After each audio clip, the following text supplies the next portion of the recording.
तंत्र साधना की भोग भैरवी प्रथा क्या है? भैरवी साधना या भैरवी तंत्र के क्षेत्र में प्रविष्ट होने के उपरांत साधक को किसी न किसी चरण में भैरवी का साहचर्य ग्रहण करना पड़ता ही है। ये तंत्र एक निश्चित मर्यादा है। प्रत्येक साधक, चाहे वह युवा हो अथवा वृद्ध, इसका उल्लंघन कर ही नहीं सकता, क्योंकि भैरवी शक्ति का ही एक रूप होती है। तो नमस्कार दोस्तों, एक बार फिर स्वागत है बाबा देवघरिया चैनल। मैं तो वीडियो को लाइक कर चैनल को सब्सक्राइब कर ले ताकि हमारी आने वाली हर एक वीडियो सबसे पहले आपको मिले। तो चलिए वीडियो शुरू करते हैं। तथा तंत्र की तो संपूर्ण भावभूमि ही शक्ति पर आधारित है। कदाचित इसका रहस्य यही है कि साधक को इस बात का साक्षात करना होता है कि स्त्री केवल वासना पूर्ति का एक माध्यम ही नहीं, वरन शक्ति का उद्गम भी होती है, और यह क्रिया केवल सद्गुरुदेव ही अपने निर्देशन में संपन्न करा सकते हैं, क्योंकि उन्हें ही अपने किसी शिष्य की भावनाओं व संवेदनाओं का ज्ञान होता है। इसी कारणवश तंत्र के क्षेत्र में तो पग पग पर गुरु साहचर्य की आवश्यकता पड़ती है, अन्य मार्गों की अपेक्षा कहीं अधिक। किंतु यह भी सत्य है कि समाज जब तक भैरवी साधना या श्यामा साधना जैसी उच्चतम साधनाओं की वास्तविकता नहीं समझेगा, तब तक वह तंत्र को भी नहीं समझ सकेगा तथा केवल कुछ धर्म ग्रंथों पर प्रवचन सुनकर अपने आप को बहलाता ही रहेगा। शक्ति उपासकों के वाम मार्गी मत में पहले शराब को जगह दी गई, उसके बाद बलि प्रथा आई और मांस का सेवन होने लगा। बाद में इसके भी दो हिस्से हो गए।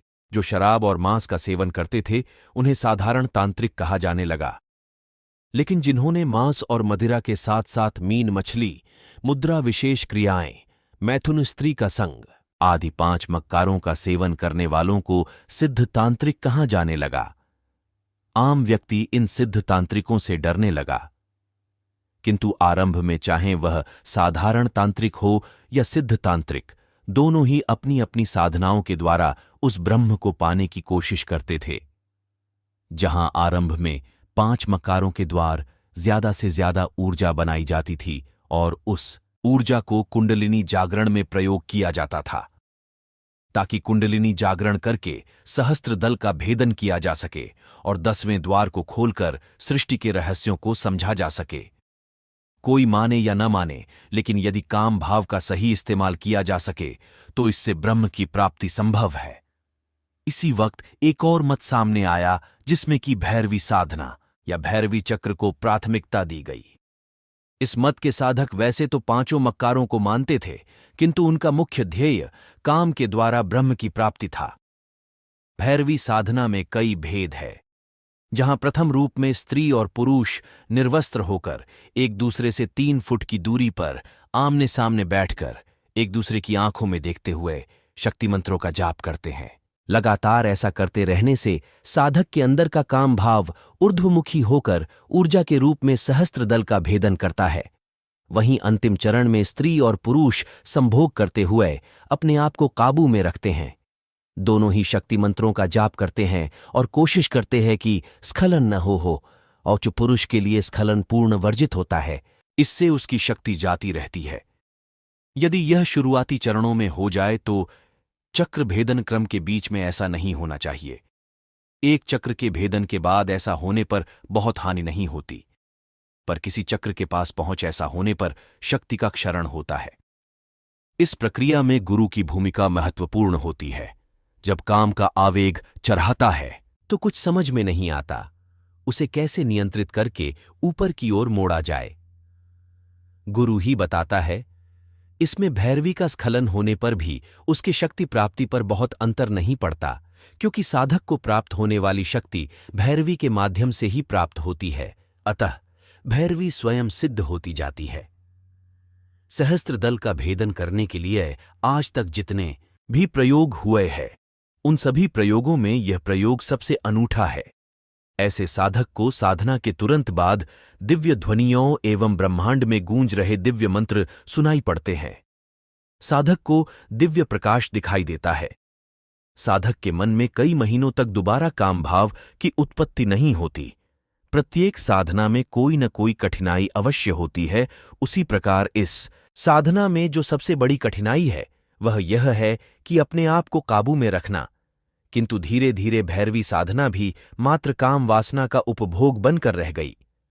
धीरे धीरे साधक सहस्त्रदल भेदन को भूल गए और उस परमपिता परमात्मा को भी, जिसने की यह संपूर्ण सृष्टि बनाई है, भूलने लगे।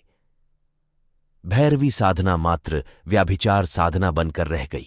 इसका मूल कारण सही गुरु एवं सही दीक्षा तथा पूर्ण मंत्र का न होना भी है। जब तक साधक के पास सही मंत्र एवं दीक्षा नहीं होगी, तब तक साधक चाहे कितना भी अभ्यास करे, भैरवी साधना में सफलता असंभव है। क्योंकि भैरवी तंत्र के अनुसार भैरवी ही गुरु है और गुरु ही भैरवी का रूप है। महिलाओं की छठी इंद्रिय अधिक विकसित होती है। भारतीय परंपरा में महिलाओं को देवी कहा जाता है। इसके अनेक कारण हैं। इसका एक कारण यह भी है कि इनमें अतीन्द्रिय क्षमता पुरुष की अपेक्षा अधिक विकसित होती है। इसके विकास की संभावना अधिक होती है, कम प्रयास से अधिक सक्षम हो जाती है। इनमें प्रकृति की शक्ति अधिक आसानी से और शीघ्र स्थान ग्रहण करती है। इनमें सहानुभूति, भावुकता, एकाग्रता, सहनशीलता, करुणा आदि अधिक होती है, जो इन्हें देवी स्वरूप प्रदान करता है। अब पाश्चात्य विज्ञान भी धीरे धीरे इसे प्रमाणित कर रहा है। ऐसा कहा जाता है कि महिलाओं में छठी इंद्रिय होती है, लेकिन अब वैज्ञानिकों ने भी इस बात की पुष्टि कर दी है। ऑस्ट्रेलिया में हुए एक ताज़ा अध्ययन के मुताबिक महिलाएं किसी अपरिचित पुरुष का महज चेहरा भर देखकर बता सकती हैं कि वह विश्वास करने योग्य है या नहीं। खास बात यह है कि महिलाओं की तुलना में पुरुषों में इस क्षमता का अभाव होता है। द जर्नल बायोलॉजी लेटर्स में प्रकाशित इस अध्ययन के मुताबिक महिलाओं में पुरुषों को देखकर उनका आकलन कर लेने की क्षमता होती है। यूनिवर्सिटी ऑफ वेस्टर्न ऑस्ट्रेलिया के एआरसी सेंटर ऑफ एक्सीलेंस के गिलियन रोड्स के नेतृत्व में यह अध्ययन किया गया। अध्ययन के मुताबिक महिलाएं मानती हैं कि ज्यादा मर्दाना दिखने वाले पुरुष विश्वासपात्र नहीं होते हैं। महिलाओं के इस नजरिए में आकर्षण कोई भूमिका अदा नहीं करता है। अध्ययन के दौरान 34 महिलाओं और 34 पुरुषों को 119 वयस्कों के रंगीन फोटोग्राफ दिखाकर उनकी विश्वसनीयता का आकलन करने को कहा गया। अध्ययन में महिला प्रतिभागियों ने पुरुषों की तुलना में कहीं ज्यादा सटीक जवाब दिए। वैज्ञानिकों के अनुसार विश्वसनीयता आपसी संबंधों के लिहाज से बेहद अहम है। संभोग से समाधि। प्रकृति का अद्भुत विज्ञान तंत्र के एक मुख्य मार्ग कुंडलिनी जागरण में संभोग से समाधि की बात कही गई है। यद्यपि अन्य रास्ते भी होते हैं, किंतु इस मार्ग की विशेषता यह है कि यह वही कार्य कुछ ही समय में संपन्न कर सकता है जिसे अन्य मार्गवशों में शायद कर पाएं। यह इसकी पद्धति पूर्ण वैज्ञानिक है और शारीरिक ऊर्जा को इसका माध्यम बनाया जाता है। धनात्मक और ऋणात्मक की आपसी शॉर्ट सर्किट से उत्पन्न अत्यंत तीव्र ऊर्जा को पतित होने से रोककर उसे ऊर्ध्वमुखी करके इस लक्ष्य को प्राप्त किया जाता है। यद्यपि यह अत्यंत कठिन और खतरनाक मार्ग भी है, जिसमें ऊर्जा न संभालने पर पूरी सर्किट के ही भ्रष्ट होने का खतरा होता है, पर यह मार्ग वह उपलब्धियां कुछ ही समय में दे सकता है जिसे पाने में अन्य मार्गों से वर्षों समय लगता है और निश्चितता भी नहीं होती कि मिलेगा ही। यह मार्ग यद्यपि अत्यंत विवादास्पद रहा है, किंतु इसकी वैज्ञानिकता संदेह से परे है और सिद्धांत पूरी तरह प्रकृति के नियमों के अनुकूल है। तभी तो प्रकृति पर नियंत्रण का यह सबसे उत्कृष्ट माध्यम है और किसी न किसी रूप में अन्य माध्यमों में भी अपनाया जाता है। सामान्य पूजा अनुष्ठानों में भी ब्रह्मचर्य के पालन की हिदायत दी जाती है। उसका भी वही उद्देश्य होता है कि ऊर्जा संरक्षित करके उसे ऊर्ध्वमुखी किया जाए। तंत्र में अंतर बस इतना ही आता है कि इस ऊर्जा को तीव्र से तीव्रतर करके रोका और ऊर्ध्वमुखी किया जाता है। इस हेतु प्रकृति की आरणात्मक शक्ति को सहायक बनाया जाता है। तीव्र ऊर्जा उत्पादन में जड़ संभोग और समाधि एक ही ऊर्जा के भिन्न तल हैं। निम्न तल यानी मूलाधार चक्र पर जब जीवन ऊर्जा की अभिव्यक्ति होती है तो यह सेक्स बन जाता है। उच्च तल पर समान ऊर्जा भगवत्ता बन जाती है, जिसे समाधि कहा गया है। यौन ऊर्जा का अर्थ वीर्य से नहीं है। वीर्य मात्र यौन ऊर्जा का भौतिक तल है। यौन ऊर्जा का वाहक है वीर्य। यौन ऊर्जा ऊपर गति करती है। इसका यह अर्थ नहीं है वीर्य ऊपर चढ़ जाता है। वीर्य के ऊपर चढ़ने का कोई उपाय नहीं है। यह मनस ऊर्जा है और अदृश्य है, इसका केवल अनुभव होता है। जैसे हवा अदृश्य है और उसका केवल अनुभव होता है। हमारी रीढ़ की हड्डी में 3 सूक्ष्म नाड़ियां हैं, इड़ा, पिंगला, सुषुम्ना।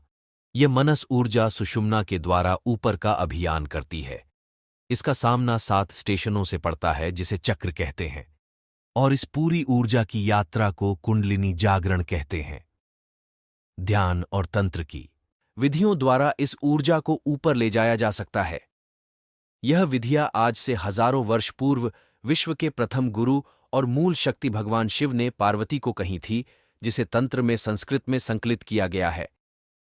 प्रत्येक चक्र से शरीर जुड़ा हुआ है और हर दूसरा शरीर विपरीत है, अर्थात पुरुष का दूसरा शरीर स्त्री का है और स्त्री का दूसरा शरीर पुरुष का।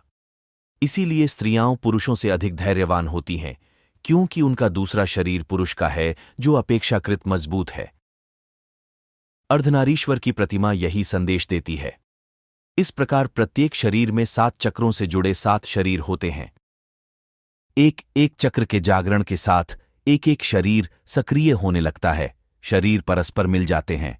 कुंडली जागरण की यह प्रक्रिया अंतर्संभोग कही जाती है, क्योंकि एक स्त्री शरीर अपने ही पुरुष शरीर से संयुक्त हो जाती है। इसमें ऊर्जा नष्ट नहीं होती, बल्कि ऊर्जा का एक अनन्य वर्तुल बन जाता है, जो आध्यात्मिक जागरण और आंतरिक आनंद के रूप में परिलक्षित होता है। संतों के चेहरे पर खुमारी, तेज, दिव्यता का यही कारण है। इस अंतर्संभोग के अनेक दिव्य परिणाम होते हैं। इस बाहर के सेक्स से अनंत गुना आनंद और तृप्ति उपलब्ध होती है। प्रत्येक चक्र के जागरण और शरीरों के मिलन से आनंद का खजाना मिलने लगता है। बाहर सेक्स की इच्छा समाप्त हो जाती है।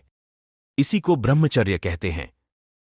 व्यक्ति ब्रह्म जैसा हो जाता है, उसकी चर्या ब्रह्म जैसी हो जाती है।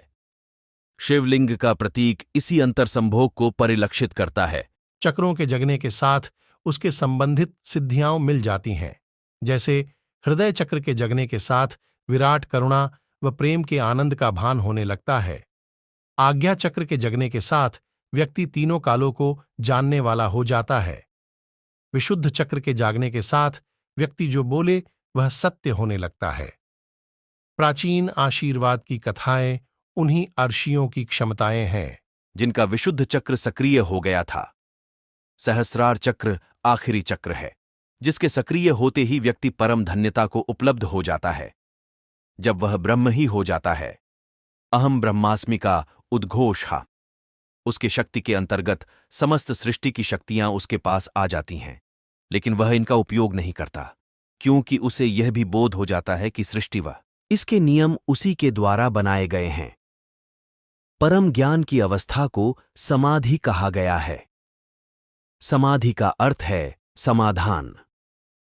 इसकी अनुभूति चौथे शरीर से ही होने लगती है। चौथे शरीर से ही परमात्मा का ओमकार स्वरूप पकड़ में आने लगता है। तो दोस्तों, वीडियो अच्छा लगा हो तो वीडियो को लाइक कर चैनल को सब्सक्राइब कर ले और कमेंट जरूर करे। तो फिर मिलते हैं कोई अच्छी महत्वपूर्ण जानकारी लेके। जय हिंद, जय भारत।